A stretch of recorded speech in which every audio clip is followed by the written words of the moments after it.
c'est pas Jésus, il y avait toujours une raison de se compliquer la vie. En tout cas, moi j'étais comme ça. Et merci Seigneur, quand tu le rencontres lui, quand tu regardes à lui, parce que tu peux l'avoir rencontré, on va le voir, et tu peux rester avec des pensées captives, tu peux rester avec un système de pensée captif qui t'empêche d'accéder à tout ce que Jésus a pour toi.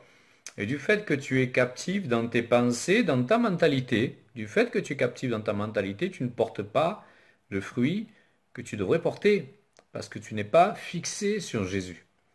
Mais tu es encore fixé sur des choses de ce monde, hein. Souvenez-vous, de cette parabole, de la graine qui est jetée, hein. Il y en a qui tombent sur les pierres, il y en a qui tombent au bord du chemin, il y en a qui tombent dans de la bonne terre, et pourtant c'est les mêmes graines. Mais qu'est-ce qu'on fait de ces graines? Est-ce qu'on travaille, hein, à faire germer, à faire grandir ces graines, ou est-ce qu'on laisse faire? Finalement, on verra bien. Et puis un jour, à un moment donné, on rend compte. À un moment donné, voilà, on s'aperçoit que notre vie ne nous appartient pas et que finalement tout le message de la Bible, que ce soit l'Ancien Testament ou que ce soit les évangiles, c'est de se fixer sur Dieu. Et on s'aperçoit de la colère de Dieu, on s'aperçoit de l'indignation de Dieu quand il voit son peuple qui ne regarde pas à lui, mais qui se détourne de lui et qui n'apporte pas une vraie adoration. Parce que du moment que tu te détournes, eh bien, tu n'apportes pas une vraie adoration de Dieu. Alors bien sûr, tu peux avoir toutes les activités que tu veux dans la vie, toujours en étant fixé sur Jésus. Moi, je ne crois pas à ces, je ne sais pas si on peut appeler ça le ministère, où toute ta vie, tu es cloisonné, et qu'est-ce que tu fais? Tu fais rien. Voilà. Non, c'est pas vrai. On va voir que c'est faux. On va voir que la Bible nous dit le contraire. Et que c'est pas ce que désire Dieu de nous. Alors, on va regarder dans Jean 15, au verset 1. Alors, quand même, Jean 15, c'est assez fort, hein, euh, comme chapitre, hein. C'est quand même quelque chose qui est incroyable. Et quand on prend le temps de s'arrêter sur chaque mot, de regarder ce que dit Jésus, on s'aperçoit que c'est quand même costaud, hein, c'est quand même costaud. Alors Jean 15, verset 1. Je suis le vrai cep et mon père est le vigneron. Je suis le vrai cep. Donc il y aura un faux cep. Hein? Ne soyons pas sceptiques, hein. Le faux cep, hein, c'est ceux qui t'éloignent de Dieu. Hein? Donc il y a un vrai cep et Jésus dit, je suis le vrai cep. Il n'y a pas d'autre Dieu que moi. Je suis le seul qui va pouvoir te mener au Père. Il y a des faux ceps. Et ces faux ceps ne te mèneront pas à Dieu. Ne te mèneront pas au Père, parce qu'il n'y a pas la confession de Jésus-Christ et l'obéissance en Jésus-Christ. Alors cette image est forte, hein, ce cep, hein, parce que ce cep est profondément ancré, hein, dans la terre. Et d'ailleurs, hein, dans le sud, on le voit bien, quand ils commencent à enlever les vieux ceps de vigne, hein, les vieilles vignes, il faut le tracteur, tu peux pas l'arracher comme ça, le tirer à la main, c'est pas possible. C'est tentaculaire, hein, ça descend. Et Jésus dit, je suis le vrai cep. Et cette terre dans laquelle est ce cep, c'est notre humanité. Hein, souvenez-vous que dans Genèse 2,7, il est dit, l'Éternel forma l'homme de la poussière de la terre. Donc c'est une image très forte, hein, de ce Dieu qui est dans toute notre humanité. Imaginez, vous avez déjà certainement vu, hein, ces schémas du corps humain où il y a toutes les veines, les artères, les vénules. Hein, vous imaginez un peu toutes ces ramifications extraordinaires de partout. Hein. D'ailleurs, si le sang n'arrive pas dans un endroit, cette partie de l'organe meurt, que ce soit au bout d'un doigt, hein, que ce soit au bout d'une oreille ou quoi que ce soit, cet organe meurt. Et Jésus est comme ça dans notre humanité. C'est comme ça qu'il veut être en nous. Et quand on reçoit le Saint-Esprit, c'est comme ça qu'il veut venir. Mais est-ce qu'on le laisse faire? Bien, c'est parce que bien sûr, on a le choix de nos décisions. Et des fois, moi, je me suis souvent dit, mince, j'aimerais pas avoir le choix parce que j'avais tellement fait des mauvais dans ma vie, hein, que parfois, je me suis trompé et je me suis dit, mince, combien j'aimerais que Dieu m'impose son choix. Hein, alors, il y a cette image, hein, qui est là, hein, de ces racines, hein, qui prend toute la terre, hein. Et donc, il vit en nous. Il vit en nous, et plus que ce qu'on ne le croit, et parfois on est plus fixé sur nos erreurs que sur le fait que parfois même on parle, il est tellement en nous, qu'il agit en nous, on s'en aperçoit même pas. On peut donner parole de connaissance, des prophéties, on peut donner des choses comme ça, on s'en aperçoit même pas. Tellement il vit en nous. Luc 17, 21 dit, on ne dira plus, il est ici ou il est là, car voici le royaume de Dieu est au milieu de vous. Et ce au milieu veut dire en grec antos, qui veut dire à l'intérieur, au-dedans. Donc le royaume est au-dedans. Il y a cette ramification, les images sont très fortes et que Dieu donne pour que nous, humains, nous puissions comprendre enfin ce qu'est le ciel. Parce que malheureusement, on ne l'a pas visité, c'est donné à certains privilégiés, comme Jean, il lui dit monte ici, et hop, dans l'Apocalypse. Moi j'aimerais bien que d'entendre Dieu qui me donne cet ordre, monte ici, et hop, on monte. Et on va voir un peu comment ça se passe de l'autre côté. Et donc il doit y avoir une transformation de notre humanité, de cette terre qui passe à travers le cep. Il y a obligatoirement une transformation. Si tu as donné ton oui, il doit y avoir une transformation en toi de ces racines qui prennent ces substances qui sont dans la terre, qui passent à travers le cep et qui donnent un serment. Les images sont claires avec Jésus.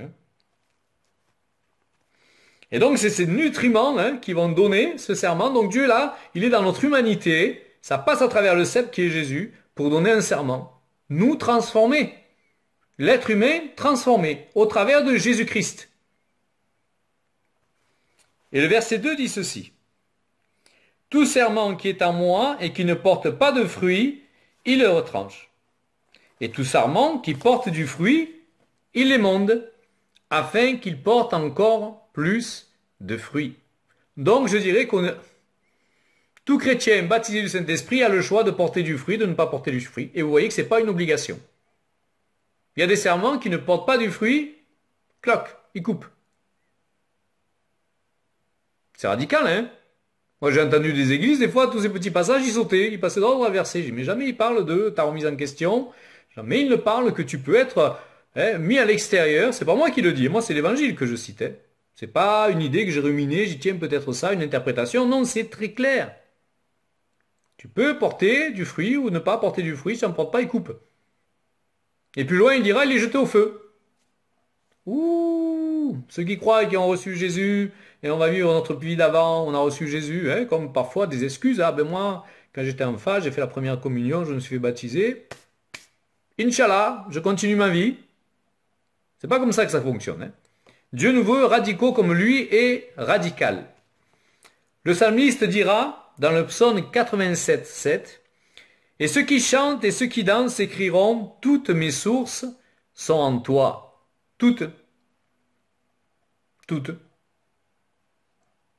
Il n'y a pas d'autre chose. Il n'y a pas une eau qui peut venir ailleurs, d'ailleurs, qui peut t'alimenter comme peut le faire Jésus et qui va t'amener au Père. C'est pas possible. La source, c'est Jésus, c'est Dieu, pour nous mener à lui. Toutes mes sources sont en toi. Jésus au centre de notre vie, sinon, pas de vie. Une vie charnelle, émotionnelle, basée sur une satisfaction personnelle, pour que nos émotions, pour que nous nous sentions bien. Mais ce n'est pas la vraie vie. Ça fait partie d'un confort que l'on a, merci Seigneur. Si on a froid, qu'on peut se chauffer, faim, on peut manger. On ne va pas rejeter cela, on en a besoin. C'est des nécessités humaines auxquelles on n'échappe pas, surtout manger. Mais en tout cas, il faut que notre source soit Jésus-Christ.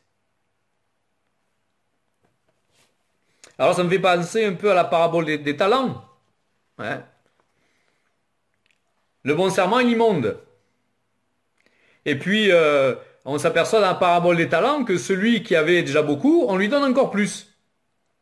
Le mauvais serment, on coupe au feu. Et celui qui avait qu'un talent qu'il n'a pas fait fructifier, il lui enlève.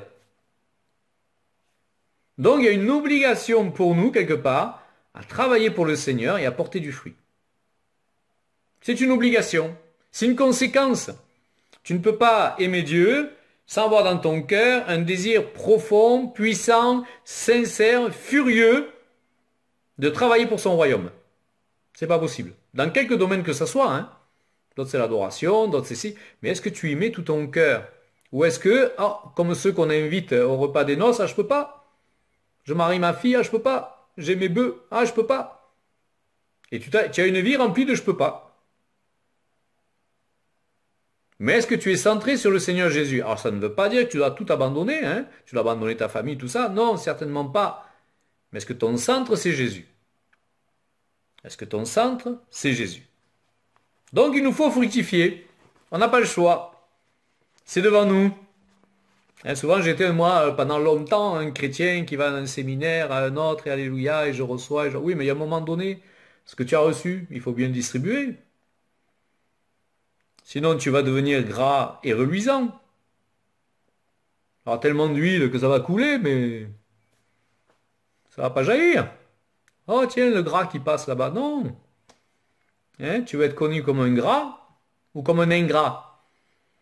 Parce que c'est ça quelque part. Hein? Dieu te donne beaucoup, mais tu gardes pour toi. Donc Dieu peut nous avoir donné beaucoup de dons spirituels, hein, beaucoup de dons naturels que nous pouvons mettre aussi au service hein, du corps du Christ. Mais si tu ne donnes pas ce que tu as reçu, tu peux être retranché. Ça fait réfléchir, non? Sur notre vie, hein? Ça fait réfléchir, hein? Et combien j'en connais? Hein, moi, je parlais avec un pasteur l'autre jour, là, un apôtre plutôt, et qui me disait, j'en peux plus de la France, j'en peux plus, j'en peux plus, j'en peux plus, je veux partir, je veux, je veux partir, je sais pas trop où, à Madagascar, il vous parle de la Colombie, il me dit, je ne peux plus de ce système français où tout le monde s'assoit et écoute. J'en peux plus, je veux des gens qui sont à fond et qui travaillent pour le Seigneur. Et voilà, et on est à peu près tous à la même constatation, hein. Alors, qu'est-ce que nous donne Jésus pour porter hein, du fruit? Il faut bien qu'il nous donne la solution, il ne peut pas nous lâcher ça et partir. Il faut bien qu'il nous donne une solution de comment porter du fruit. Hein. Le verset 4. Voici ce que nous dit Jésus pour porter du fruit. Demeurez en moi et je demeurerai en vous. Donc tu t'aperçois que c'est toi qui fais la démarche. Demeurez en moi. C'est tes décisions personnelles tous les jours de demeurer en Jésus-Christ. Et lui dit, moi je demeurerai en toi. Il n'a pas dit le contraire. Hein. C'est toi qui fais, parce que c'est ta volonté que tu entraînes au ciel. Il y aura des personnes, il n'y aura que les personnes qui voulaient de Jésus. Et des personnes obéissantes. On ne va pas refaire le scénario d'avant, qui ont désobéi et encore la chute. On ne va pas repasser par le même scénario. Donc, il nous faut demeurer en lui. Demeurez en moi et je demeurerai en vous. Donc, il y a un conditionnel. Et moi, je crois que tu peux perdre ton salut. Sinon, ça serait trop facile. Tu vis une vie de combat, tu veux suivre le Seigneur, tu quittes tout. Et puis non, ceux qui ont dit Alléluia Jésus, oui, je te veux, et qui ont une vie de débauche pendant 40 ans ou 50 ans, mais vont quand même au ciel. Il n'y aurait pas une injustice là, quand même? Je crois, hein? Il me semble, hein? Donc c'est repris au verset 5. Alors si vous lisez ce passage, vous verrez, c'est plein de répétitions. Hein, quand j'ai écrit mon bouquin, on me surlignait toutes les répétitions, les figures de style qui n'allaient pas, les grands-mères, nanana. Mais si je lis moi Jean 15, je me dis, mais le gars qui a écrit ça, hein, Jean, voilà, hein, de nos jours, celui qui m'a corrigé mon bouquin, il y aurait vu plein de rayures, il y aura renvoyé, il faut que tu changes tout ça. Hein. Alors c'est repris donc au verset 5. Celui qui demeure en moi et en qui je demeure porte de beaucoup de fruits, car sans moi, vous ne pouvez rien faire. C'est clair, donc il te faut demeurer en lui, parce que ce n'est plus ta volonté que tu vas faire, c'est la volonté du Seigneur.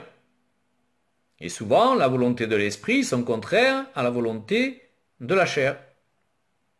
Sinon, on n'a pas besoin de Dieu. Chacun ici, on aurait notre petit Dieu, notre petite conscience à nous. Hein. Ah ben moi, non, Jésus, c'est plutôt comme ça. Ben moi, c'est le contraire. Ben non, je suis désolé, il y a qu'un seul Dieu, une seule manière de voir Dieu, hein, celle qu'il est, comment il est lui. Alors on s'aperçoit que demeurer, du verset 4 au verset 9, est écrit 12 fois, au cas où on n'aurait pas compris. 12 fois, je sais compter, hein. Ne croyez pas que je vais sur Internet pour pomper des trucs, hein. Je lis, je prie, hein, Seigneur m'éclaire. 12 fois, il est marqué demeurer.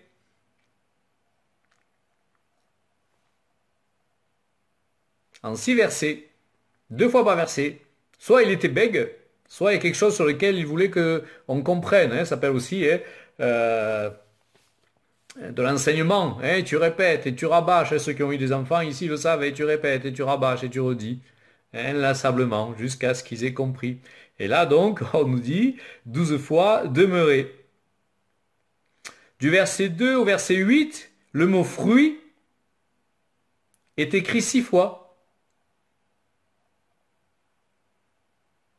Demeurer et porter du fruit. Donc, s'il n'y a pas de fruit chez quelqu'un, c'est qu'il ne demeure pas. Parce que, automatiquement, tu vas porter du fruit. Si tu as un poirier, un pommier dans ton jardin, automatiquement, ou quelque autre arbre, tu verras que automatiquement, il va produire un fruit de son espèce. Un poirier, ça ne veut pas faire un pommier, il ne va pas te sortir un ananas ou un avocat. Si ça vous arrive, voilà, déclarez le truc et faites des ramifications, parce que ça s'est jamais vu, mettez ça. Mais chaque arbre va produire un fruit de son espèce, mais automatiquement, tu vas produire un fruit. Et donc la conséquence de demeurer en Jésus, c'est de porter du fruit. Si tu ne portes pas de fruit, tu ne demeures pas en Jésus. Si tu es celui qui vient, qui s'assoit et qui repart, et qui a une vie où il ne se passe rien, tu ne portes pas de fruit. Alors il n'est pas question de faire pour faire, mais automatiquement, quand tu vas demeurer en lui, tu es comme Jésus. Il a pensé à ses ramifications, plantées dans la terre, c'est en toi, c'est plus fort que toi. Tu ne sais pas comment faire.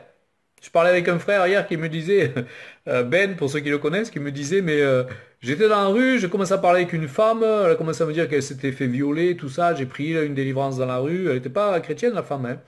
Elle a eu une délivrance dans la rue, alors au bout d'un moment j'ai dit, mais comment une femme que tu connais pas peut te dire au bout de 10 minutes de conversation qu'elle a été violée? C'est pas un truc que tu marques, voilà, tu ne marques pas sur ton front, tu ne fais pas imprimer un t-shirt, hein. Et elle me dit, ben, c'est le Seigneur, hein. Et la personne a été touchée, elle a dit, mais vous êtes un magicien. Il dit, non, non, non, c'est Jésus. Et automatiquement, tu portes du fruit. C'est automatique, tu portes un fruit. C'est le fruit qui te ressemble. Alors, quel fruit est-ce que tu portes? Il y en a qui sont un peu châtaignes, hein. Il y a un peu des piquants autour. Heureusement, le Seigneur enlève cette coquille-là, et le fruit à l'intérieur est bon. Alors, nous soyons plus châtaignes. Soyons plutôt, pas des châtaignes comme ça, des châtaignes de l'arbre. Et soyons le bon fruit. Ce fruit qui demeure. La Bible, tu verras plus tard, nous dit, le fruit qui demeure. Et ce que tu sèmes, tu vas le récolter un jour ou l'autre. Ici-bas ou dans le ciel. Le Seigneur le voit. Le Seigneur le voit. Alors la recette, on va voir la recette, Jésus quand même donne des recettes. Verset 10. Si vous gardez mes commandements et que vous demeurez dans mon amour, on parle encore de demeurer. De même que j'ai gardé les commandements de mon Père, alors c'est extraordinaire. Jésus soumis au Père qui garde les commandements de son Père. Il n'est pas arrivé ici faire ce qu'il voulait. Le Père lui a donné des commandements et il les a gardés. Et nous parfois, non, on ne garde pas trop ceux de Jésus. Voilà. Et que je demeure dans son amour, que j'ai gardé les commandements de mon Père et que je demeure, on parle encore de demeure, de demeurer dans son amour.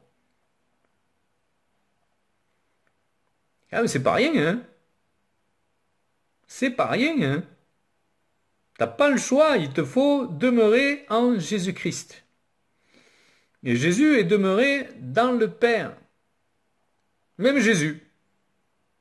Et nous, parfois, on se sent trop grand, trop fort, on a tout compris, on ne demeure pas en Jésus. On sait la solution, on la connaît. Et donc, on se passe de Jésus. Le verset 12, un peu plus loin. C'est ici mon commandement, aimez-vous les uns les autres comme je vous ai aimés. Voilà la façon de demeurer en Jésus-Christ, c'est d'aimer. Et c'est difficile parfois d'aimer. C'est tellement facile quand on aime ceux qui nous aiment. Et Jésus nous dit non, mais ça c'est pas de l'amour. Aime celui qui te maudit, celui qui te maltraite, bénis-le. Alors il te dit aussi qu'il y a une conséquence sur les actions, les paroles des autres, bien sûr, qu'il y aura une conséquence. Mais Dieu te dit de les aimer. Et c'est pas toujours facile. Quand c'est une fois, ça va. Quand ça dure depuis des mois, ou des semaines, ou des années, Hein? Voilà, hein, le vieil homme qui ressort, la châtaigne qui ressort. Hein? Verset 13, il n'y a pas plus grand amour que de donner sa vie pour ses amis. Et Jésus est allé au paroxysme de cet amour. Il est allé au paroxysme de cet amour. Il est allé donner sa vie pour ses amis, même s'ils l'ont trahi. Une fois qu'ils l'ont trahi au jardin de Gethsemane, ils ont tous fui. Jésus il a dit, ah ouais, c'est comme ça, ben moi je rentre à la maison et vous débrouillez sans moi. Je change la vie. Je vais faire autrement. Finalement, oui papa, t'as vu, non mais maintenant je fais autrement. Ils sont tous partis. Mhm. Donc il nous faut aller jusqu'au bout de cet amour, jusqu'au paroxysme de cet amour. Verset 14, et vous êtes mes amis si vous faites ce que je vous demande. Si tu veux savoir si tu es l'ami de Jésus, est-ce que tu fais tout ce qu'il te demande? Alors il y a des choses bien qu'il nous demande de faire, hein. On n'est pas tout le temps en train de se morfondre sur la volonté difficile de Jésus. Il y a des choses qu'on accepte avec beaucoup d'allégresse. Il y a des bénédictions qui sont là. Je me souviens quand j'étais parti une fois au Burkina, ça avait été terrible. J'ai dormi par terre. C'était terrible. J'ai vécu des trucs, ça a été terrible. Je me levais le matin, j'ai l'impression que j'avais tout un bleu de côté là. C'était terrible. Enfin, ça, voilà, tout le voyage a été, voilà, je me suis retrouvé à 30, j'ai arrêté, je crois, de compter à partir de 30 ou 40 piqûres de moustiques sur les jambes, hein, j'ai tellement que je compte plus. Voilà, donc ça a duré un certain temps comme ça. Et puis, bien sûr, au bout de ce temps-là, ben, il a fait que je rentre. Hein. Et puis quand j'arrive à l'aéroport, ah, monsieur Untel, ok, vous êtes surclassé. Ah bon, ça veut dire quoi? Ben, vous allez en première classe. Ah, donc Dieu avait vu tout ce que j'avais pu vivre durant ces 15 jours-là.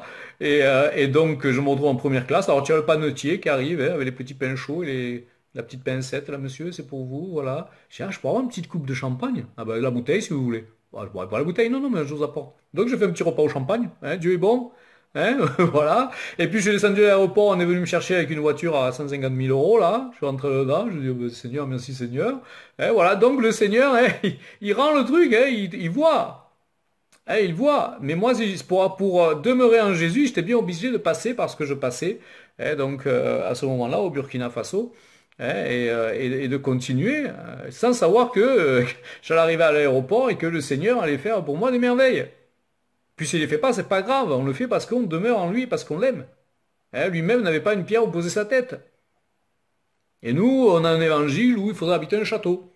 Le château, c'est pour le ciel. Voilà. Alors,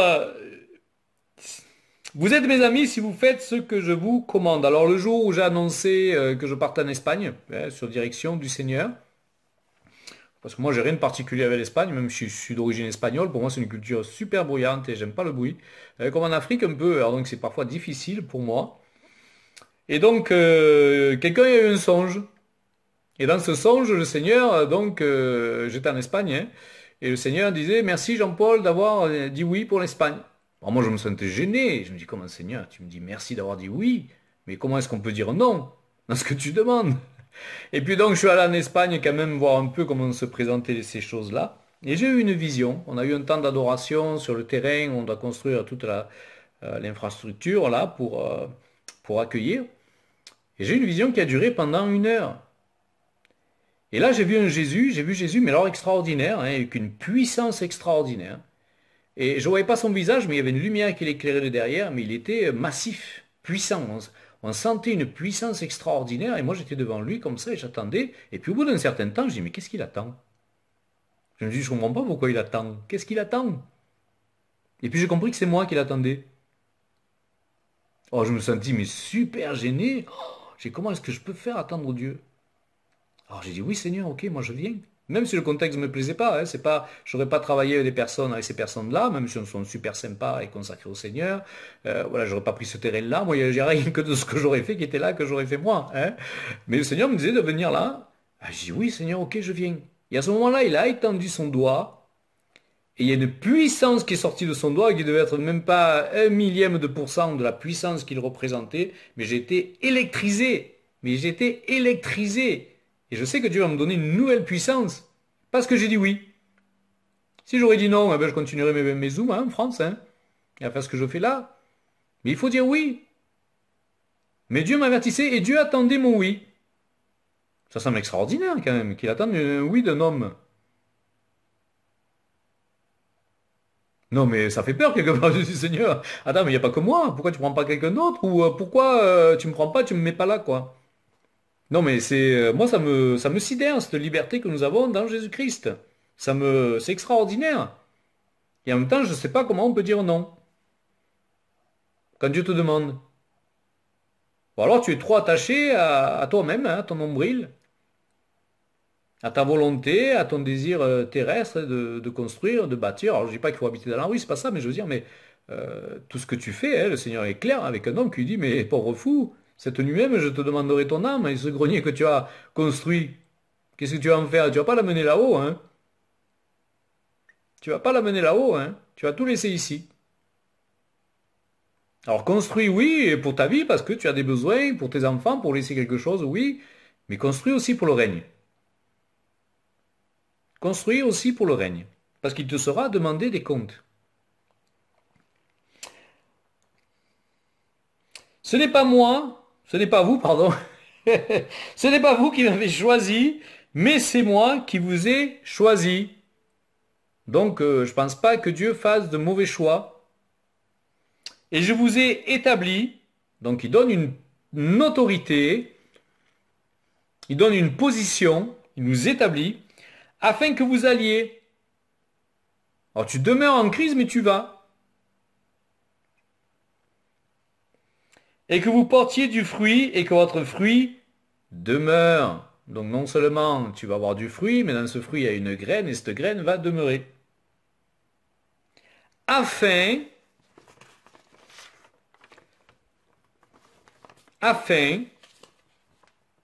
que ce que vous demandiez à mon nom, il vous le donne. Donc en même temps, dans le fait de demeurer et d'aller, il y a une récompense. Il y a quelque chose que Dieu fait. Il écoute ta prière et il répond à ta prière. C'est extraordinaire. Imagine un Dieu, tu parles, il se passe rien, tiens, je vais faire ça, ça doit se paraître quelque chose de bon pour Dieu. On le voit hein, dans des religions où il n'y a pas Dieu, hein, dans toutes les autres religions, hein, ils font plein de trucs. Ils font plein de trucs pour le plaire à Dieu, mais ça ne fonctionne pas. Et parfois, c'est des œuvres monumentales, hein. Mais ça ne peut pas fonctionner, ça ne t'amène pas à Dieu. Mais il nous dit d'aller. L'autre jour, il y avait un truc sur Facebook, là. La mamie, elle avait 96 ans, elle part en mission. Oh, j'ai dit, Seigneur, moi je tiens pas, je sais pas si je tiendrai jusqu'à là. Hein, 96 ans. Oh, la mamie avec la valise là, qui traînait sa valise à l'aéroport. J'ai pétard la mamie. Chapeau, hein. Ouais, Janine est venue avec nous. Hein. Janine, t'as pas 96 ans, hein. Non, hein, tu les fais pas, hein. Mais elle est venue déjà avec nous, hein, au Burkina, et c'est pas facile, les conditions, hein, sont pas faciles là-bas, hein. C'est pas facile du tout, hein. La chaleur, le fait de manger mal, les moustiques, une chaleur même dans les bâtisses, hein. Il fait 50 degrés là, ou 45, je sais pas comment il fait, mais enfin, en tout cas, il fait super chaud. Hein, c'est pas évident, et puis le rythme, hein, t'es pas chez toi, tu as les réunions, tu as hein, le bruit, c'est comme c'est bruyant dans une église, hein. Et les haut-parleurs qui ont 30 ans et qui grésillent et qui ont un mauvais son et toute la journée, waouh, waouh. Ah ben il y a plein de trucs qui te dérangent en fait. Hein, il y a plein de trucs qui sont là pour déranger. Hein. Si on aimerait ça, on le ferait, on le reproduirait à la maison. Hein. Si on le reproduit pas, c'est qu'on n'aime pas. Il faut être logique aussi. Hein, voilà, puis c'est là où tu as les plus grandes toilettes du monde. Hein. Tu as 10 hectares de toilettes. Hein. C'est la jungle. Hein. Quand on va dans les villages, hein, voilà. Donc on a quand même des avantages. Hein, voilà. Verset 17. Ce que vous demande, ce que je vous demande, c'est de vous aimer les uns les autres. Donc voilà comment demeurer en Jésus-Christ. Hein, ce que je vous demande, c'est de vous aimer les uns les autres. Et tu vas t'apercevoir que plus tu t'occupes des autres, moins tu vas être centré sur toi. Et ce petit truc hein, qui t'ennuie, quand tu fais rien, il y a tout qui t'ennuie, hein, il y a tout qui t'est insupportable, le moindre truc, ça, je suis un être humain aussi. Hein. Mais quand tu t'occupes des autres, t'as plus le temps, tout ça, ça passe, mais c'est rien, ça va passer. On est tous pareils, il me semble. Il me semble qu'on a tous la même chair, hein, on vient tous du même endroit. Et j'espère qu'on ira tous au même. Hein. En tout cas, hein, c'est le but aussi. Hein. Alors il y a ce cep hein, de vigne qui est là, hein, Jésus, hein, ce sarment qui est là, auquel il faut qu'on demeure collé à ce cep de vigne qui est la vie. Il n'y en a pas un autre, c'est un bon cru. C'est un bon cru. C'est un monocépage. Tu ne peux pas te mélanger avec toutes les autres sortes de vignes. C'est pas possible. Les autres, c'est des faux. Jésus dit, je suis le vrai. Alors, j'ai fait une petite recherche là. Ce matin, je me suis levé très tôt et je me souviens avoir entendu un truc sur la vigne. Alors, je suis allé voir. Alors, l'hectare de Bordeaux, Pauillac. Certainement, vous avez vu des bouteilles déjà, hein. L'hectare, 2 millions d'euros. Un hectare de vigne. Je suis allé sur, c'est les chiffres officiels, hein. 2 millions d'euros, l'hectare. Je me rappelle, quand j'étais à Paris, là, dans un magasin, une fois, j'ai vu une bouteille de vin, 20 000 euros la bouteille de vin. Et si tu l'achètes, tu te la cases en sortant, tu es content. Hein, 20 000 euros. Je dis, mais il y en a qui achètent du vin à 20 000 euros. Ça me semble tellement extraordinaire. Hein, moi, je ne vois pas la différence entre un vin à 1,50 € à 5 euros. Ah bon, ou même à 20 euros. Donc voilà, quoi. Le Bourgogne, les grands crus de Bourgogne, hein, donc les grands crus quand même, hein, 6 millions d'euros l'hectare. Ça va, hein? On peut se cotiser, s'acheter un petit hectare, non? Non? Bon. Ok. Les Côtes du Rhône Hermitage, un peu moins cher. 110 000 euros l'hectare. Bon, c'est qu'il y a un bénéfice pour acheter ça. Et je suis sûr que tu ne vas pas mettre beaucoup de temps à rentabiliser un tel hectare, hein. Il me semble qu'il y en a encore qui achètent ça. J'ai vu même, il y en a qui achètent le pied de vigne, ou les 3 pieds de vigne. J'ai vu ça une fois. Ils achètent ça à un prix fou. Ils vont acheter 3 pieds de vigne au milieu de ce Bordeaux-Pauillac à 2 millions l'hectare. Faut pas qu'il y ait un coup de gel ou je sais pas quoi. Et donc voilà. Alors à ce prix-là, moi je crois que si on aurait une vigne à ce prix-là, je crois qu'on y prendrait soin.